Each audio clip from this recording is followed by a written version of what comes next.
Olá, pessoal! Estudaremos sobre noções de administração pública, um tema muito recorrente, muito presente em edital de concurso, como um tema comum para diferentes cargos, tá? Bom, estudaremos numa sequência de vídeos, então é muito importante, né, que se você gostou desse vídeo e você queira saber, queira acompanhar, né, o lançamento de novos vídeos, que você se inscreva no canal e ative o sininho, beleza? Bom, é isso, bora começar! Vamos dar continuidade ao nosso estudo sobre noções de administração pública, falando sobre ato administrativo, começando com o conceito. O que é ato administrativo? Bom, o ato administrativo, como o próprio nome sugere, trata-se da vontade de quem? Da administração, em produzir, em materializar a sua vontade.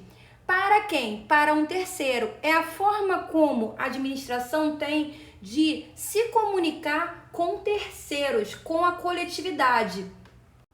Ou seja, atos administrativos é a manifestação da vontade da administração pública e a sua comunicação com terceiros, satisfazendo as necessidades da coletividade. Para ficar claro, eu vou trazer o conceito de ato administrativo segundo o autor Eli Lopes Meireles, que é toda manifestação unilateral de vontade da administração pública que, agindo nessa qualidade, tenha por fim imediato adquirir, resguardar, transferir, modificar, extinguir, declarar direitos ou impor obrigações aos administrados ou a si própria. Por que estamos falando aqui de manifestação unilateral? É unilateral porque estamos tratando aqui da administração pública e não de particulares. Quando nós temos uma relação entre particulares, existe ali a vontade de ambos, existe, a bilateralidade de vontades, uma manifestação bilateral. No entanto, quando nós estamos falando de administração pública, prevalece a vontade de quem? Da administração pública. Em relação a quê? Em relação ao bem-estar de toda a população, em relação à coletividade. Então, prevalece os interesses coletivos em detrimento dos interesses individuais.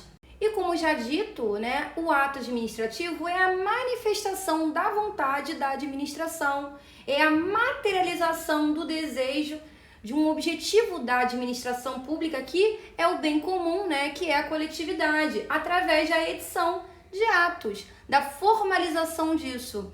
Nós temos a manifestação do desejo da administração pública, da vontade da administração pública, e é importante também dizer que essa vontade ela vai ser emanada por um agente da administração pública, alguém que dota desta prerrogativa. Estamos falando de quem aqui? Estamos falando do servidor público, do funcionário público. Pode ser aquele servidor de carreira, aquele servidor que tem estabilidade, que é um servidor efetivo, de provimento efetivo, que entrou, que passou por um concurso público de provas e provas de títulos. Ou pode ser um servidor temporário, pode ser até mesmo um funcionário que está prestando ali um serviço como mesário nas eleições temporariamente. Além disso, os atos eles devem ser regidos pelo direito público. Faz todo sentido, que o direito público esteja à frente, esteja ali mediando os atos administrativos, uma vez que uma das partes envolvidas é a administração pública. E ainda que a administração pública ela esteja se relacionando com um terceiro, com um particular, não faz sentido que nós tenhamos ali o direito privado envolvido, visto que o objetivo principal dos atos administrativos é satisfazer quem? É satisfazer o bem público, a coletividade. E por fim, o seu conteúdo ele tem que produzir efeitos jurídicos com fim público. Porque, como dito aqui em outros momentos, a principal finalidade da administração pública é atender ao bem comum, ao bem-estar da coletividade. Então, resumindo, os aspectos que envolvem o conceito de ato administrativo são a manifestação ou declaração unilateral, representando ali a vontade do Estado, a manifestação do poder público, envolve a manifestação da vontade da administração pública, que não se resume apenas ao poder executivo, tá? Mas se o legislativo e o judiciário estiverem cumprindo, exercendo funções administrativas, eles também estão praticando atos administrativos. Então, por exemplo, se o legislativo estiver licitando, estiver estabelecendo ali uma relação contratual, ele está praticando um ato administrativo. Além disso, os atos administrativos, eles têm que produzir algum efeito jurídico, eles têm que estar relacionados ao direito, em algum nível, tá? Então, por exemplo, se você tem ali um ato de nomeação, de convocação de uma pessoa, de um cidadão que prestou concurso público, ele teve um ato de nomeação convocando ele para poder prover um cargo público, né? Neste caso, nós temos aí a geração de um direito, o direito de preencher um cargo público, de tomar posse em um cargo público. A finalidade do ato administrativo é o interesse público, né? Então, é sempre o interesse da coletividade tá à frente, acima, preponderando em relação aos interesses individuais. Além disso, o ato administrativo, ele será regido pelo direito público, ou seja, pela supremacia do interesse público sobre o particular, de uma situação de verticalidade entre a administração e particular, né? A administração está acima dos interesses particulares. E também esses atos administrativos, eles têm que passar por um controle, por um crivo do Poder Judiciário, tá? O Poder Judiciário, ele vai controlar se esses atos administrativos, eles estão legais, estão dentro da legalidade, se eles estão subordinados às leis. Vamos falar agora das características, dos atributos dos atos administrativos, que os fazem ser diferentes, né, dos atos privados. Bom, quais são esses atributos? Nós temos a presunção de legitimidade ou veracidade, a imperatividade, a autoexecutoriedade e a tipicidade. O que é a presunção de legitimidade ou veracidade? O ato administrativo por si só, você já presume que ele possui o quê? Que ele possui legalidade, que ele está de acordo com a lei, em conformidade com a lei. Bom, já que se presume legalidade em um ato administrativo, significa que ele não pode ser questionado? Não é isso. Até que se prove o contrário, nós estamos presumindo que há legalidade naquele ato administrativo. Não só presumimos a legitimidade, como também presumimos a veracidade, né? Significa que os fatos que estão sendo alegados pela administração pública, né? Presumimos que esses fatos alegados, eles são o quê? Eles são verdadeiros. Por exemplo, se um agente público, ele autuou uma empresa por não estar cumprindo ali com as normas sanitárias, por exemplo, nesse caso, presume que aquele ato que foi redigido, né, que foi executado por um agente público que está à frente da administração pública, ele tem veracidade. Vamos falar agora sobre imperatividade. O que é imperatividade? Significa que os atos administrativos, eles têm em sua natureza a imposição de obrigações a terceiros. Ah, mas eu acho errado, eu não concordo que nessa via aqui eu tenho que dirigir neste limite de velocidade. Você pode até não concordar, porém você vai ter que dirigir no limite daquela velocidade. Por quê? Porque o ato administrativo, ele tem a sua imperatividade, tá? Ele impõe uma obrigação. E claro que essa obrigação, ela está de acordo com a lei, tá? Ela está expressamente prevista em dispositivo legal. Nós temos também a autoexecutoriedade, né? Isso significa que os atos, eles têm imediata e direta execução pela administração. Naturalmente, eles são executáveis, eles não precisam de uma ordem judicial para serem executados. Uma vez que esses atos administrativos, eles nascem, né? Eles se materializam, eles se formalizam, imediatamente eles devem ser executáveis, tá? Eles não dependem de uma autorização para isso. O seu nascimento, por si só, já o faz ter efeito legal. E o que é a tipicidade? A tipicidade, ela está relacionada pelo fato de que um ato administrativo, ele vai estar associado previamente, né, a um dispositivo legal. Ele vai ter uma definição em lei que vai tornar esse ato administrativo apto a produzir os seus resultados, a produzir os seus efeitos. Isso não exclui a autoexecutoriedade. Uma vez que aquele ato administrativo ele nasce, ele se materializa, ele já está produzindo efeito. Mas tem que ter ali uma previsão legal, uma determinação legal, uma definição em lei. Resumindo, para cada finalidade que a administração deseja, né, alcançar, ela deseja um fim, deseja um resultado, tem que existir uma lei que defina essa finalidade. Vamos falar agora dos requisitos de um ato administrativo. São 5 requisitos: competência, finalidade, forma, motivo e objeto. Nem sempre todos esses requisitos estarão presentes em um ato administrativo.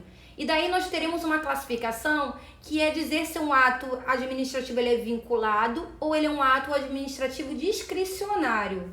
Qual é a diferença entre eles? Um ato vinculado, ele estará vinculado a quê? Estará vinculado à lei.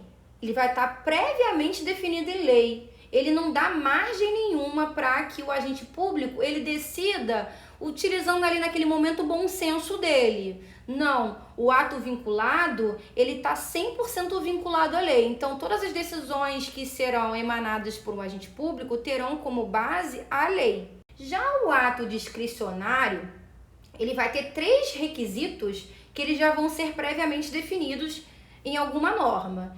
No caso são a competência, a finalidade e a forma. Então, os atos discricionários terão previamente definidos quem vai ser competente para poder julgar aquele ato, né, para poder fazer com que aquele ato ele se concretize, a finalidade daquele ato e a forma como esse ato vai se apresentar. No entanto, os demais requisitos, que são motivo e objeto, estarão em aberto, ou seja, o agente público ele poderá escolher a melhor forma de conduzir esses 2 requisitos de acordo com a necessidade, de acordo com o caso concreto, de acordo com a situação que ele está ali, que está à frente dele naquele momento. Por exemplo, você passou num concurso público dentro do número de vagas. Tá, então você obedeceu um ato normativo ali, você se inscreveu em concurso público, atendeu todos os requisitos, foi aprovado. E aí esse ato, que é o ato de nomeação, ele é vinculado à lei. Não dá margem nenhuma para que alguém tire esse teu direito de ser empossado naquele cargo público. Tá? Então, um ato vinculado. Não há nenhum tipo de margem para mudar aquilo que já foi consumado. Agora, a contratação de um particular para um cargo em comissão já é um ato discricionário. Por que é discricionário? Porque a escolha da pessoa que vai ocupar esse cargo vai ficar à livre vontade da autoridade competente. Nesse caso, né, quem está à frente, né, daquele poder, ele vai poder escolher quem ele deseja para ocupar aquele cargo comissionado. A gente espera que haja bom senso, né? Mas é um cargo de livre nomeação e um cargo de livre exoneração. Então, nesse caso, né, é um ato discricionário. E vamos falar rapidamente sobre cada um desses requisitos para a gente estar fechando a nossa aula e fazendo um exercício para estar fixando o conteúdo. Competência, né? Competência é o agente público que está à frente daquela função, daquela atribuição. E claro que essa competência ela vai ser definida por lei. Alguém vai estar munido de um poder para poder estar executando uma função uma função pública. Em relação à finalidade, né? A finalidade da administração pública é o interesse público, né? A finalidade ela pode ser uma finalidade imediata, uma finalidade geral, que vai ali envolver toda a administração pública em todas as suas atividades, ou uma finalidade específica ou imediata, né, que vai alcançar alguma finalidade, vai estar diretamente relacionada a algum ato específico da administração pública. Nós temos a forma, que é a exteriorização do ato administrativo, é como ele se apresenta, qual é a forma que ele é editado, é na forma escrita, né? Ele foi através de ordens verbais de um superior hierárquico, através de um apito, por exemplo, com agente de trânsito, enfim, tá? Através de uma placa de trânsito, sinais de uma placa de trânsito. Então, a forma como esse ato administrativo se materializa pode se modificar. O motivo do ato administrativo é o que ensejou a sua realização, ou seja, o que justificou a realização de um ato administrativo. Caso não existisse o motivo, não tinha por que aquele ato administrativo ele nascer. Em outras palavras, é a situação de fato e de direito que autorizou a prática do ato administrativo. E o que é o objeto? O objeto é o conteúdo desse ato administrativo, né, que vai produzir um efeito, né, vai produzir um efeito imediato, que vai alcançar toda a administração pública, ou um efeito imediato, que vai alcançar alguma finalidade específica da administração pública. Bom, se um ato administrativo ele tem a presunção, né, da sua veracidade, da sua legitimidade, será que ele pode ser anulado? Será que ele pode ser invalidado? Sim, isso pode acontecer. E isso é uma forma de você controlar os atos administrativos. E quem faz esse controle é o judiciário, tá? Então, o poder judiciário, ele vai ter esse controle em relação aos atos administrativos. Bom, vou falar brevemente de algumas possibilidades de você controlar judicialmente os atos administrativos. Uma delas é através da anulação. Quando é que um ato administrativo ele é anulado? Quando ele está eivado de ilegalidade, ou seja, quando ele tem ali no seu conteúdo situações ilegais, vícios, né, que estão agredindo alguma norma, que estão ferindo alguma norma e vão ter ali uma consequência no ordenamento jurídico. Então isso vai fazer com que esse ato ele se torne anulado, ele seja anulado. Então verificou a ilegalidade um ato administrativo, o que vai acontecer com ele? Ele será anulado e os efeitos da anulação são retroativos, ou seja, voltam atrás, tá? Então, se um dia ele produziu efeito, esse efeito ele deixa de ter, tá? Ainda que tá no passado, tá lá no pretérito, não importa. O efeito de anular, ele retrocede, tá? Então, é retroativo. Então, se um ato administrativo produziu um efeito e depois esse ato administrativo foi considerado com vícios de ilegalidade, os efeitos produzidos por esse ato deixarão de existir.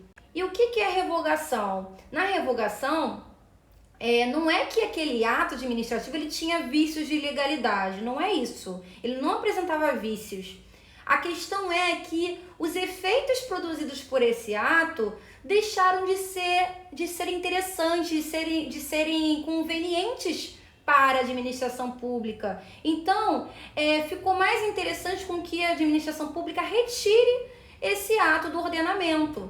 Tá? Não é que ele, né, produzia situações ilegais, né, efeitos ilegais. Não, ele apenas deixou de ser conveniente e oportuno para a administração pública. Por ele não ter, né, vícios de ilegalidade, os efeitos da revogação não retroagem, né? Então, o efeito da revogação daquele ato vai ser a partir do momento que foi feita a revogação. Daquele momento em diante, vai valer o que está na revogação, né? Ele vai deixar de produzir efeito. Agora, o que ficou para trás, tá? Os efeitos que foram produzidos antes, eles vão continuar em vigor. E para a gente estar fechando, o que é a convalidação? A convalidação é quando um ato ele tem ali um vício de ilegalidade, só que esse vício ele é sanável, dá para reparar, dá para corrigir, né? E daí você corrige esse vício, né? E a partir daquele momento, aquele ato ele se torna convalidado. Em vez de você anular aquele ato, você convalida ele. Em outras palavras, a convalidação é você reformar um ato administrativo. E por esse motivo, ele possui efeito ex tunc, ele retroage, né, em relação até a data da formação do ato. Vamos fazer uma questão de 2023, da banca CSUFG, que diz o seguinte: de acordo com a dogmática do direito administrativo, a situação de fato e de direito que gera a vontade do agente público que pratica ato administrativo é manifestação do elemento, letra A, forma, letra B, motivo, letra C, motivação, letra D, objeto. Aqui busca-se a causa do ato. O que fez com que aquele ato ele se materializasse, ou seja, o motivo para a existência desse ato. Então a letra B é a nossa resposta. Lembrando que forma é o modo como esse ato ele se exterioriza, né, como ele se apresenta, se é na forma escrita, se é na forma oral, se é através de um apito, de um som. A motivação está aí para confundir, mas a motivação não faz parte, não é um elemento do ato administrativo. E o objeto é o conteúdo, né, que vai ali produzir um efeito jurídico. E vamos fazer mais uma questão para estar fechando, a questão da VUNESP de 2023, que diz o seguinte: assinale a alternativa que apresenta o atributo dos atos administrativos que confere à decisão da administração pública a capacidade de produzir efeitos imediatos, independentemente da autorização judicial, desde que preenchidos os requisitos legais. Nós vimos isso, né? E nós vimos que um ato administrativo, uma vez que ele nasce, para ele nascer, ele está preenchendo ali os requisitos legais. Ele já produz efeitos. Por quê? Porque ele tem a sua autoexecutoriedade. Logo, a letra B é a nossa resposta. Fala pessoal, eu espero que esse vídeo tenha contribuído para os seus estudos. Se você gostou, não deixe de deixar um like e também um comentário. Aproveita que está por aqui, explorar outros conteúdos do canal que podem estar reforçando os seus estudos. Aqui no canal tem playlist com simulados de leis, de diferentes leis, como a Lei 8.112, né, que fala sobre o regime jurídico único dos servidores públicos. Tem também simulados sobre a Constituição Federal, entre outras leis que são muito cobradas em concurso público. Além de outros conteúdos variados, simulados de português, né, de diferentes bancas organizadoras, simulados de legislação educacional para a galera da educação, simulados de legislação ambiental para a galera do meio ambiente, entre outros conteúdos. Então aproveita e maratona para o seu concurso. Bom, é isso, bons estudos e eu vejo vocês nos próximos vídeos.